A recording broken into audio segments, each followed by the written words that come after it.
They say fences make good neighbors, but when you wake up to barbed wire strung across your driveway like you've been condemned by suburban warlords, you start to question your zip code.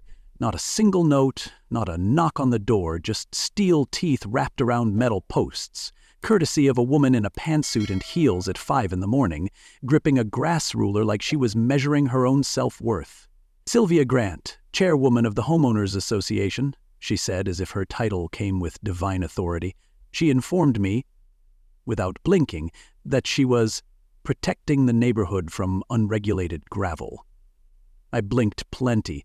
Prison-grade barbed wire for gravel. She called it enforcing standards. I called it what it was, a power play with a paper trail, the HOA's favorite weapon, and right there in my flannel pajamas, sipping lukewarm coffee, I realized I was now starring in a drama I never auditioned for.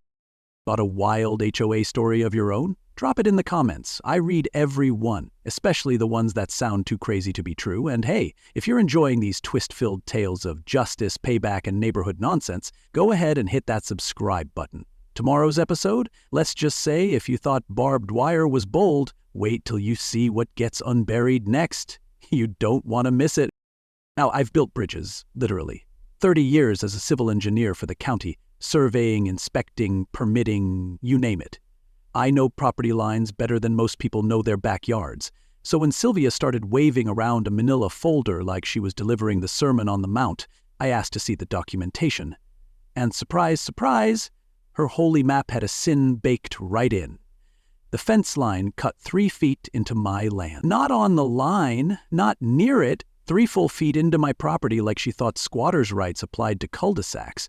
I pointed it out, calmly, like a man who's read more zoning codes than mystery novels. She smiled like she'd been waiting for the challenge. "Prove it in court, Mr. Tate. This isn't the Wild West." No, but it sure felt like a standoff. Except instead of horses, we had HOA bylaws and coffee breath. She packed up her ruler, her mic, and strutted off like she'd just delivered Judgment Day. I stood there, fence in front of me, fury behind me. Once inside, I pulled out the big guns, my original property deed, and a full land survey I'd kept since the day I bought the place. I didn't need to guess. I had math, and the math said Sylvia was trespassing in stilettos. I rolled out the survey paper like a battle map, grabbed a pencil, and started sketching. That's when Clyde Morris showed up, neighbor, friend, and the unofficial HOA historian, mostly because he's been fined more than a slot machine pays out. He took one look at my sketch and laughed so hard he nearly dropped his coffee. "Marshall," he said, "you're either a genius or a madman." I shrugged. Little bit of both. Because what I was drawing wasn't revenge. It was a bridge, a literal pedestrian bridge, clean and legal, right over Sylvia's shiny new fence. I wasn't going to tear it down, I was going to rise above it, literally and figuratively, and make a point she couldn't ignore. By Monday morning, I had my plans submitted to the county. Permits approved faster than a sneeze at allergy testing. Turns out when you follow the rules work for you. I also filed a formal complaint about the encroachment, not because I needed the county to fix it, but because I wanted it on record.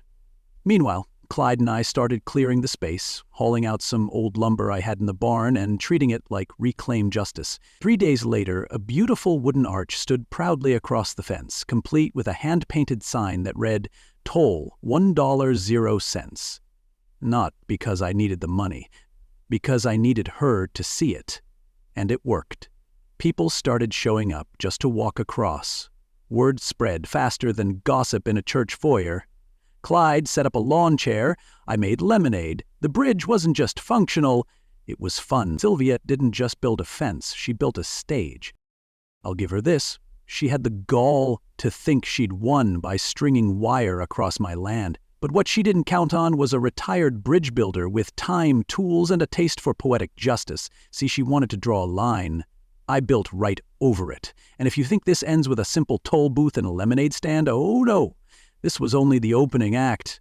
Because the thing about fences is, they don't just keep people out. Sometimes they box the wrong person in. And Sylvia was about to learn that when you try to cage a neighbor, you might end up building your own trap. Do you ever notice that people who love rules tend to break the biggest ones? Sylvia built her wall of wires and smiled like she'd done the Lord's work. But she forgot the first law of property lines. Don't poke the guy with the deed and the drafting table. So I got to sketching. While she was quoting bylaws like Bible verses, I was designing a bridge, a literal one, right over her HOA colored nonsense. Not a metaphorical bridge, an actual structure. Wood, nails, permits, the whole 9 yards. It wasn't revenge, it was geometry. And if Sylvia wanted a war of lines, well, mine were going to be straight, measured, and stamped by the county clerk.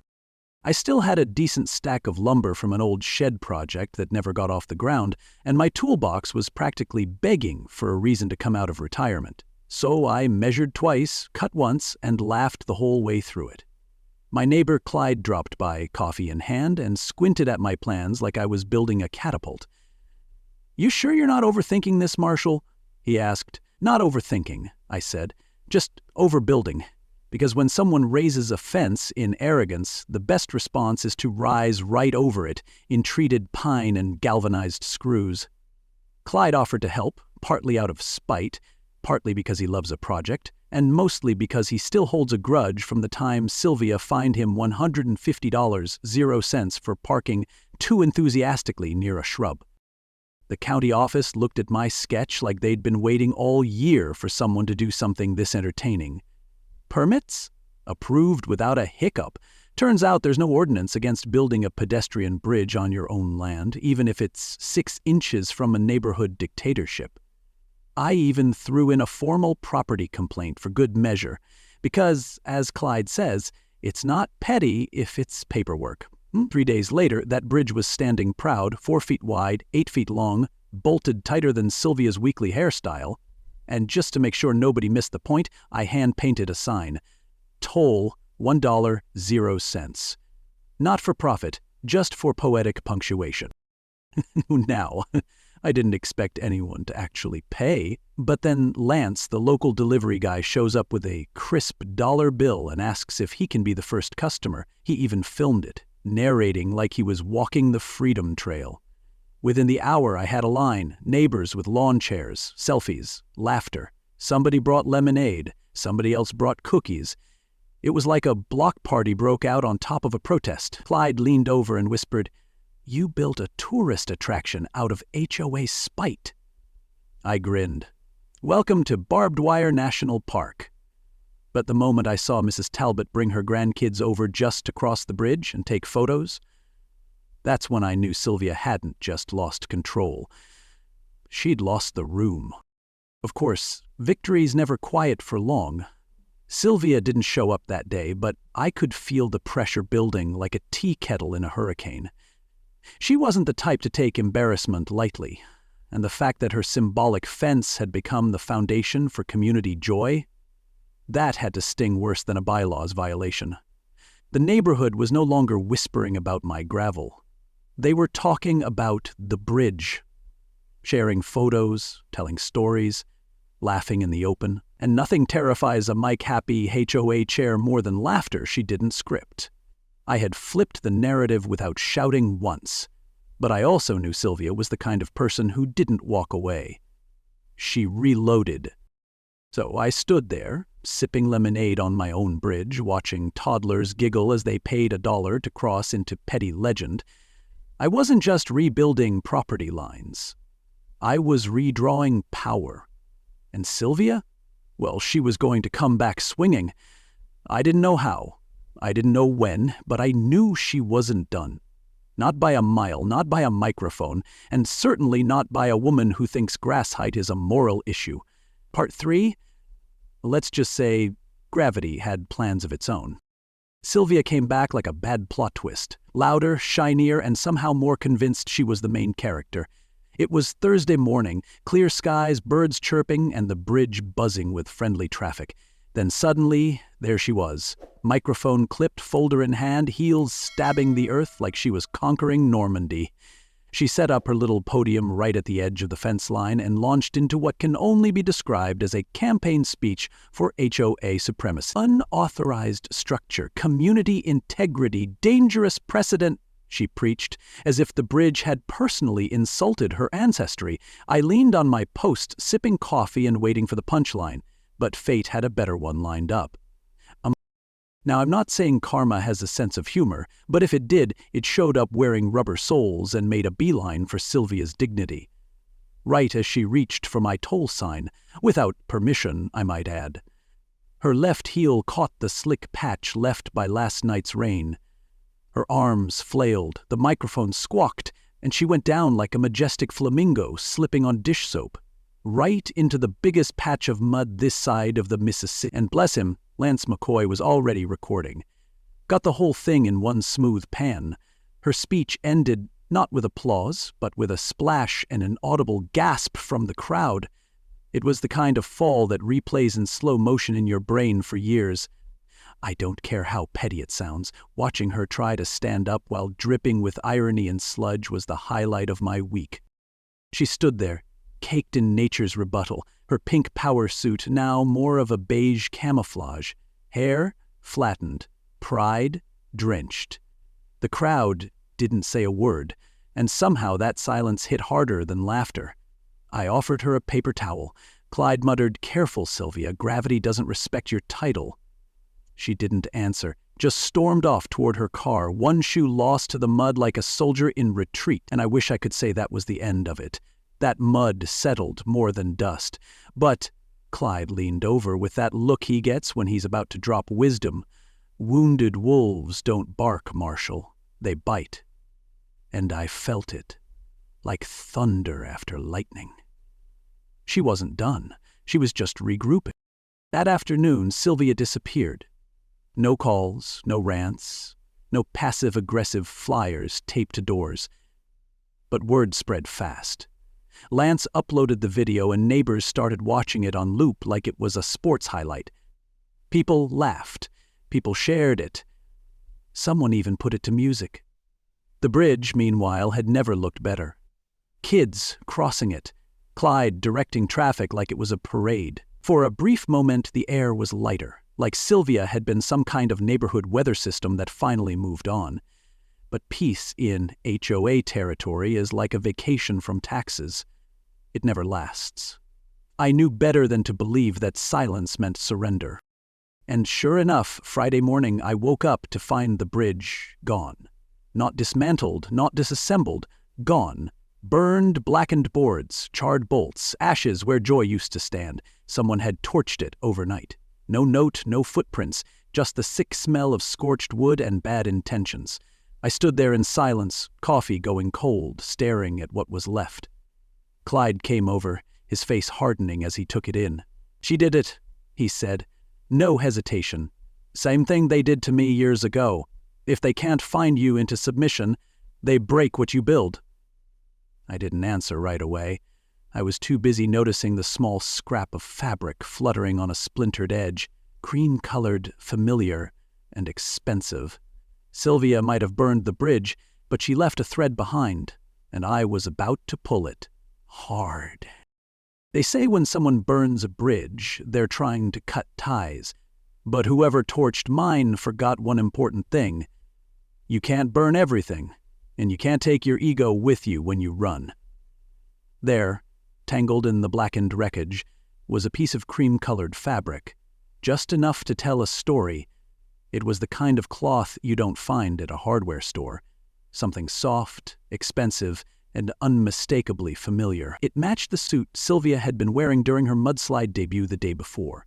Like a crime scene photographer snapping the perfect shot, I bagged that scrap as if it were the smoking gun in a mystery novel. Because, as it turns out, sometimes the most powerful evidence is what the guilty leave behind by accident. Who vandalizes a bridge and leaves a calling card? Only someone who's either sloppy or confident enough to think they'll never be caught. Sylvia's mistake was thinking that fear and fire could erase what I'd built.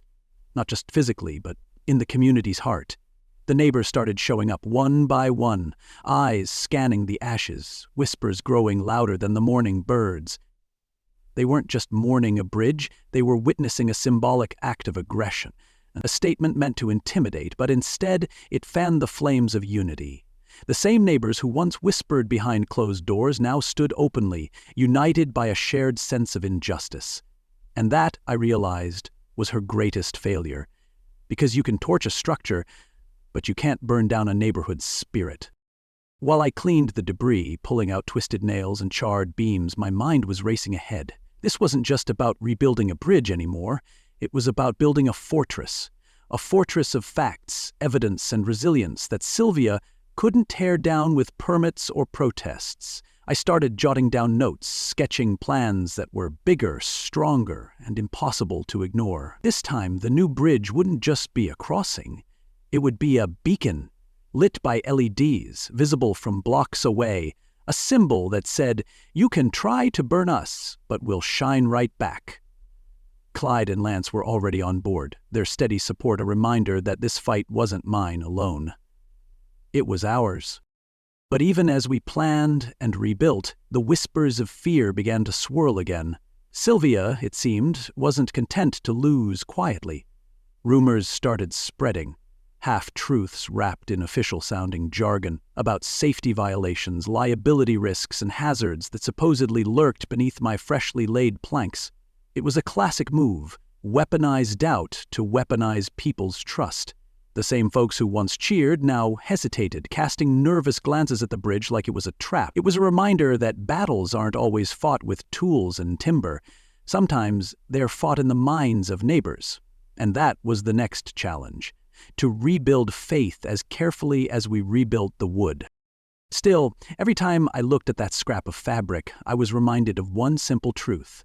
Sylvia's arrogance was her undoing. She tried to erase the bridge, but she left a thread unraveling her own carefully spun web. And I wasn't just going to follow it, I was going to pull hard enough to expose the whole thing. Because if she wanted a war, I was ready to build a fortress. One that didn't just stand up to fire and mud, but that glowed in the dark, lighting the way for everyone who believed that a neighborhood isn't a place to control, it's a place to belong. Next up, well, let's just say the bridge won't just be standing. It'll be standing tall, and Sylvia's next move? You won't see coming. I rebuilt the bridge, bigger, brighter, and better than ever. Bridge 2 was no longer just a protest in wood and nails. It was a glowing symbol of resilience, lit up with LED lights that made it impossible to ignore even on the darkest nights. Kids painted little ducks and flowers on the rails, neighbors donated funds, and what started as a standoff became a community project. People didn't just cross it, they celebrated it. For a while, it felt like we had turned the page, that the story was heading toward a happy ending. But just like any good drama, the plot thickened, courtesy of Sylvia and her relentless rumor mill. You see, Sylvia isn't the type to admit defeat gracefully. No, she swapped her mud-stained power suit for a new tactic, misinformation. Out came the fake engineering reports, complete with technical jargon designed to confuse and scare.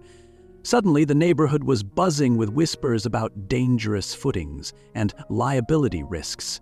The bridge that was once a beacon of hope started to look like a ticking time bomb in the eyes of some. It was like watching termites gnaw away silently at the foundation of trust, spreading fear that was just as destructive as any physical damage.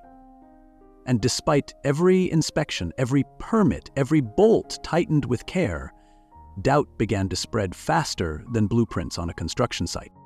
It was a strange reversal. Supporters who'd once lined up to cross the bridge now hesitated at the edge, casting nervous glances and asking questions no one really knew how to answer. The neighborhood buzzed, but the tone had changed. Where there was once laughter and lemonade, there was now uncertainty and hushed conversations. Sylvia's lies didn't have to be loud to be effective. They crept in like shadows, turning hope into hesitation. I watched it all unfold and realized that fighting physical fences was easier than dismantling the invisible ones built with whispers and fear. But here's the thing about bridges. They're made to be crossed, but they're also built to be tested. And I had proof, photographs, permits, expert endorsements that could crush those rumors like the first swing of a hammer on a stubborn nail. What Sylvia didn't count on was that every lie she spread left a crack. Every rumor she whispered gave me another thread to pull.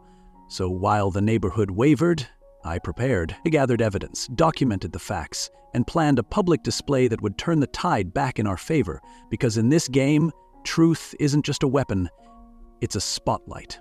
And Sylvia was about to be illuminated. So what happens next? Well, it's time to post the pictures, unveil the fabric, and watch her carefully constructed facade unravel thread by thread. Because the truth has a way of showing up, even when the rumors think they've won. And trust me, when it does, it's something you don't want to miss. When lies stack up, receipts talk louder. And that's exactly what happened at the next HOA meeting, a showdown that felt more like a courtroom drama than your usual neighborhood chit-chat. I showed up early, armed with photos of the burnt bridge, the fabric scrap matching Sylvia's suit, and timestamps that tied it all together like a perfectly edited documentary. As I laid out the evidence, the room shifted. The usual murmurs turned to murmurs of disbelief. The weight of proof was settling in, like a heavy rain after a long drought of truth. Just when it seemed like Sylvia's reign was teetering on the edge, the real twist came from an unexpected corner. Brenda Walsh, the HOA secretary. She wasn't just a quiet observer, she was the keeper of the books, the guardian of the receipts, and she had secrets. Brenda pulled out a stack of financial documents that made Sylvia's empire look like a sandcastle at high tide. Beautiful at first glance, but destined to wash away. She revealed payments made to a demolition company, the same one that tore down the bridge, all funded by HOA dues. The room erupted in gasps and whispers. Sylvia's carefully spun web was unraveling faster than anyone imagined. Watching Sylvia implode was like witnessing a slow-motion train wreck. She tried to hold on to control, flipping through papers and yelling about conspiracy, but it was clear the ground beneath her was shifting. The community that once nodded along to her speeches now looked at her with suspicion and disbelief. The vote to remove her from the chair? Unanimous. Every hand raised, except hers. She sat there, lone and defiant, a queen dethroned in front of her court. The irony wasn't lost on anyone. Her own secretary had handed her the noose with financial records instead of ropes. But if you think Sylvia's story ended there, you don't know HOA politics. Fire doesn't retire quietly, it explodes. She stormed out, screaming threats about lawsuits and revenge, but the damage was done. The neighborhood was waking up, and the new leadership was ready to rebuild not just the bridge, but trust. Brenda stepped up as interim chairwoman, promising transparency and cooperation. It was a fresh start, a new chapter, written with the ink of truth and community spirit. As people filed out, I stood there with Clyde and Lance, watching the scene unfold like spectators at a long-awaited finale. The fight wasn't over, far from it, but the tide had turned. Sylvia's fortress of fear and lies had cracked, and the foundation beneath it was shaky at best. The bridge, now a symbol of resilience, was more than wooden nails. It was proof that honesty can outlast even the darkest schemes. And if you think that's the end of the story, well, stay tuned, because sometimes the biggest explosions come after the quietest moments. Sylvia didn't take losing her HOA throne quietly. No, instead of apologizing or stepping back, she went full-on retaliatory like a reality TV villain who just won't quit. She hired a couple of shady characters to vandalize my entire property. Fence posts, mailbox, garden. Nothing was safe. The kicker? They got caught on my new security cameras, which I'd installed after the bridge burning. It was like watching a badly choreographed heist, except the only thing they stole was dignity, and they left behind enough evidence to write a confession. When the cops showed up at 2 a.m., I was standing on my porch holding a sign I made weeks ago as a joke. Toll closed. Talk about poetic justice. Neighbors came out cheering as police cuffed Sylvia in her own driveway. The irony. The woman who set fire to my bridge was now barred from crossing one, legally and literally. Phone logs showed calls between her and the vandals, and receipts tied her directly to the destruction. It was like watching the villain get caught, red-handed in slow motion. Suddenly, the local gossip turned national news, and social media had a new star. A HOA Karen gone felony. The whole saga took on a life of its own, with videos racking up thousands of views faster than you can say community watch. I didn't sign up for viral fame, but hey, when life hands you barbed wire and bad neighbors, you take the spotlight. Sylvia's house went up for sale almost immediately. Funny how karma doubles as a real estate agent sometimes. That grand old mansion she fought so hard to control, now it was on the market. A symbol of a reign that had burned out faster than her carefully maintained lawn. People started joking about buying it just to keep future power-hungry HOA wannabes from moving in.